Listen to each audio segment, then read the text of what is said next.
Hello दोस्तों, आज मेरा HPSC असिस्टेंट प्रोफेसर कॉमर्स का इंटरव्यू था। तो आज मैं आपको अपना एक्सपीरियंस शेयर करूंगा कि HPSC अपनी इंटरव्यू की प्रोसेस को कैसे कंप्लीट कराती है। तो सबसे पहले जब हम एंट्री करते हैं तो मेन हॉल में ही आपकी बायोमेट्रिक कराई जाती है, आपकी एक लाइव फ़ोटो ली जाती है और लिस्ट पर आपके साइन करवाए जाते हैं। उसके बाद आप मेन हॉल में बैठ जाते हो और वहाँ पे ऑफिशियल्स आते हैं, वो आपको रिकॉर्डिंग सुनाते हैं जिसमें इंस्ट्रक्शन बताई जाते हैं कि आपको इंटरव्यू की प्रोसेस के दौरान किन किन बातों की अनुपालना करनी है। तो मैं आपको मोटे तौर पर कुछ बातें बता देता हूँ जो कि उस रिकॉर्डिंग में सुनाई जाती हैं। उसमें बताया जाता है कि आपको अपनी पर्सनल आइडेंटिटी रिवील नहीं करनी है, जैसे कि आपको अपना नाम, आपका father name, date of birth, district, state, किस कॉलेज या यूनिवर्सिटी से आपने अपनी पोस्ट ग्रेजुएशन या ग्रेजुएशन कंप्लीट की है, आपको वो सब नहीं बताना है। तो आपको अपनी बिना पर्सनल आइडेंटिटी रिवील किए अपना इंट्रोडक्शन देना है। और उसमें ये भी बताया जाता है कि अगर कोई बोर्ड मेंबर आपसे पूछता है आपकी पर्सनल आइडेंटिटी तो आपको मना करना है। अगर वो पूछते हैं आप किस जिले से हो या किस स्टेट से हो तो आप वहाँ हम्बली सॉरी बोल सकते हो। तो दोस्तों उसके बाद कोऑर्डिनेटर आते हैं वहाँ पे, वो रैंडमली जितने भी बच्चे बैठे होते हैं उनमें से 18 कैंडिडेट्स को सिलेक्ट करते हैं।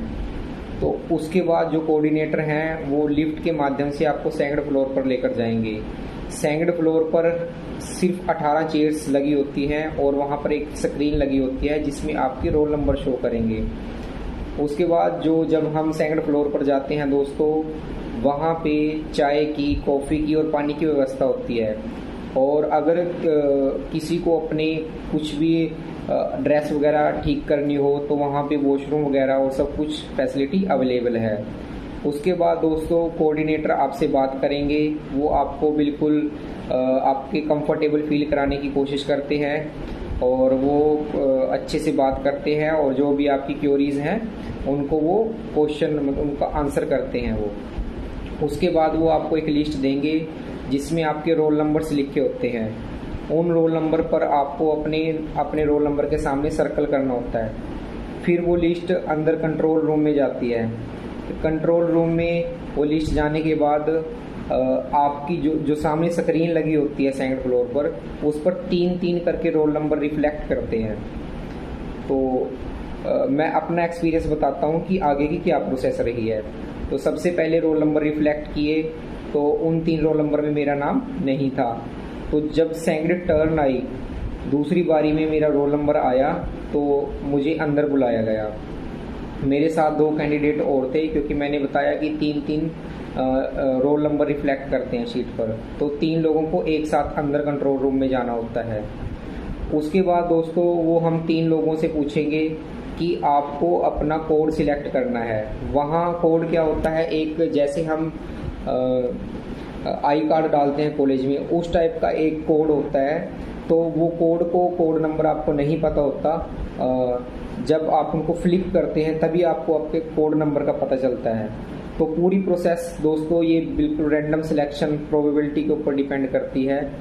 उसके बाद दोस्तों आपको और जो आपके साथ 2 साथी और हैं उनको बोला जाएगा कि ये कोड्स हैं, इनमें से आप कोई भी कोड चुन, मतलब इतने सारे आपके आई कार्ड रखे हैं, कोई भी आप कोड चुन सकते हो।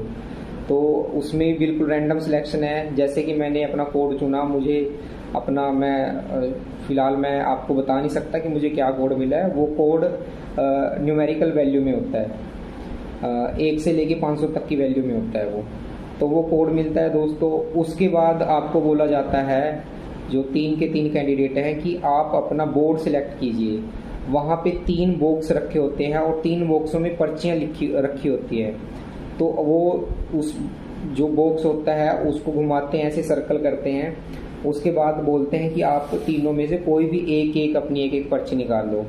तो जब हम उसमें पर्ची निकालते हैं तो उससे हमारा बोर्ड डिसाइड हो जाता है। तो इस प्रोसेस से हमें ये पता चलता है कि पूरी की पूरी प्रोसेस रैंडम सिलेक्शन पर आधारित है। किसी भी तरह की यहाँ बायसनेस या किसी भी तरह का कोई धांधलेबाजी का सबूत नहीं मिलता। मुझे लगता है, मुझे ऐसा पर्सनली बिलीव करता हूँ मैं, शायद ये प्रोसेस पूरी की पूरी ट्रांसपेरेंसी के ऊपर आधारित है। उसके बाद दोस्तों वो हमें 2 लिस्ट प्रोवाइड करते हैं। उसमें हमें जो हमने अपना कोड खुद सिलेक्ट किया है, जो कि ना हमें पता होता है कि हमारा कोड क्या आएगा और ना ही ऑफिशियल्स को पता होता है। तो वहाँ पे उन 2 लिस्ट में हम अपना कोड डालते हैं और जो हमें बोर्ड नंबर अलॉट हुआ है वहाँ पे 3 बोर्ड बने हुए हैं, 1 2 3। हर बोर्ड के अंदर 4 से 5 पैनलिस्ट बैठे होते हैं और जो उस बोर्ड को चेयर करते हैं वो HPSC के मेंबर ही होते हैं। जो चेयरमैन के बाद जो सेकंड पोस्ट होती है वहाँ के मेंबर्स उस बोर्ड को चेयर करते हैं। उसके बाद दोस्तों वो हमसे 2 लिस्ट पर कोड और हमारे बोर्ड का नंबर लिखवा लेते हैं और साइन करवा लेते हैं। उसके बाद दोस्तों हमारी लाइव फ़ोटो फिर दोबारा से उतरती है और हमें ऑल दी बेस्ट बोलकर इंटरव्यू के लिए जाने के लिए बोल दिया जाता है। जब हम उस कंट्रोल रूम से आगे एंटर करेंगे वहाँ पे 3 बोर्ड रूम बने हुए हैं, तो आपको अपने बोर्ड रूम के जो आपको बोर्ड नंबर मिला है उसके वेटिंग एरिया में बैठ जाना है। उसके बाद PN आपको गाइड करेगा। PN भी आपसे एक लिस्ट है उस पर आपके साइन करवाएगा। उसके बाद दोस्तों जो आपको कोड मिला है वो आपको अपने गले में डालकर इंटरव्यू रूम के लिए प्रस्थान करना है, इंटरव्यू रूम में जाना है। तो उसके लिए जो PN है वो आपको इंटरव्यू रूम तक लेकर जाएगा। तो मैं आगे का एक्सपीरियंस आपको बताता हूँ कि मेरे साथ आगे क्या प्रोसेस फॉलो हुई है। तो सबसे पहले मैंने जब PN मेरे को इंटरव्यू रूम में लेकर गए तो मैंने जितने बोर्ड मेंबर में 2 लेडीज़ थी और 2 सीनियर सर थे। आई थिंक मुझे लगता है वो एक्सपर्ट थे हमारे सब्जेक्ट के। तो उनको मैंने जाते ही सबसे पहले अंदर आने की अनुमति ली। उसके बाद मैंने बोर्ड मेंबर्स को ग्रीट किया, उनको good morning sir, good morning ma'am बोला। उसके बाद जो बोर्ड मेंबर्स थे उन्होंने मुझे बैठने के लिए बोला, तो बैठकर मैंने फिर उनको थैंक यू बोला। उसके बाद वो माहौल को बिल्कुल लाइट रखने की कोशिश करते हैं कि आप बिल्कुल कंफर्टेबल फील करो। तो जो सबसे पहले फिर जो मैम थे, जो मेंबर थे जो चेयर कर रहे थे उस बोर्ड को, उन्होंने मुझसे पूछा कि आप कंफर्टेबल हो? तो मैंने बोला यस मैम मैं कंफर्टेबल हूँ। उसके बाद उन्होंने मेरे से क्वेश्चन पूछना शुरू कर दिए। तो जो फर्स्ट क्वेश्चन था उसमें मुझसे पूछा कि आजकल आप क्या काम कर रहे हो? तो मैंने बताया कि मैं हरियाणा बिजली विभाग में क्लर्क के पद पर कार्यरत हूँ। तो मैडम ने उस माहौल को थोड़ा और कंफर्टेबल बनाने के लिए मैम ने बोला ठीक है, फिर तो आपको बिजली विभाग मतलब जो आपके रिश्तेदार हैं, जो आपके रिलेटिव्स हैं, आपके दोस्त हैं, आपको फ़ोन करते होंगे। तो मैंने हल्की सी मुस्कुराहट के साथ उनको रिप्लाई दिया यस मैम। तो फिर उन्होंने मुझसे पूछा कि अब आप अपनी मुझे एजुकेशनल क्वालिफ़िकेशन के बारे में बताओ। तो मैंने अपनी एजुकेशनल क्वालिफ़िकेशन के बारे में बताया कि ऐसे जो भी मेरी क्वालिफ़िकेशन थी वो मैंने बताया without revealing my personal identity. उसके बाद उन्होंने मुझसे पूछा कि आपको बहुत लंबा समय हो गया है, 2020 में मैंने पोस्ट ग्रेजुएशन की थी, तो आपको लंबा समय हो गया है और टीचिंग से आपका नाता टूट चुका है। तो अब आप ये बताओ कि आपने PhD के बारे में क्यों नहीं सोचा? जब आपका JRF एग्ज़ाम पोस्ट ग्रेजुएशन में ही क्लियर हो गया था तो आपने PhD के बारे में क्यों नहीं सोचा? तो मैंने उनको बताया कि PhD में मैं एनरोल हो गया था, लेकिन साथ ही साथ मेरा यहाँ बिजली विभाग में सिलेक्शन हो गया था और दोनों ही कोर्स वर्क रेगुलर थे। तो रेगुलर या तो मैं जॉब कर सकता था या PhD। तो मैंने फाइनेंशियल वाइबिलिटी को देखते हुए अपनी जॉब को चुना। उसके बाद उन्होंने मुझसे पूछा कि आपने उसके बाद फिर PhD के लिए ट्राई क्यों नहीं किया? तो मैंने उनको बताया कि मैंने PhD के लिए ट्राई किया, लेकिन डिपार्टमेंट ने CSR रूल 2016 का हवाला देते हुए मेरी परमिशन को डिनाई कर दिया। तो उन्होंने बोला ठीक है बेटा, तो वो बहुत ही लाइट माहौल रखते हैं, आपको घबराने की बिल्कुल भी ज़रूरत नहीं है। फिर उन्होंने मुझसे पूछा कि ये बताओ आज आप क्या पढ़ कर आए हो? तो मैंने उनको बताया कि मैंने आज बैंकिंग और फाइनेंशियल इंस्टीट्यूशन पढ़ा। तो फिर उसके बाद उन्होंने एक दूसरे की तरफ देखा और फिर पूछा कि इसके अलावा आप और क्या पढ़ के आए हो? तो मैंने बताया कि मैं बिजनेस मैनेजमेंट और HRM को मैंने आज पढ़ा है। तो उन्होंने फिर मुझसे मैनेजमेंट से क्वेश्चन पूछने शुरू करे। तो सबसे पहले सर ने मुझसे क्वेश्चन पूछे। उन्होंने पूछा मुझसे कि मैनेजमेंट ग्रिड क्या होता है और बेस्ट और वर्स्ट अप्रोच क्या होती है मैनेजमेंट ग्रिड की। तो मैंने उनको पूरा प्रोसेस बताया कि ये इस मॉडल को किसने दिया था और क्या होता है इसमें। उसके बाद उन्होंने मुझसे पूछा कि थ्योरी जेड क्या होती है, तो मैंने थ्योरी जेड के बारे में एक्सप्लेन किया। फिर पूछा कि थ्योरी जेड को कौन सी इंडियन कंपनीज़ हैं जो उसको प्रॉपरली फॉलो करती हैं, तो मैंने ऐसे करके जो टाटा ग्रुप है उसका एग्ज़ाम्पल दिया, विप्रो का एग्ज़ाम्पल दिया। उसके बाद उन्होंने मुझसे पूछा कि आप ये बताओ कि उसके बाद जो 2-3 क्वेश्चन मेरे अभी माइंड में नहीं आ रहे हैं, 2-3 क्वेश्चन एक सर ने पूछे। उसके बाद जो सबसे सीनियर सर थे उन्होंने मुझसे क्वेश्चन पूछे।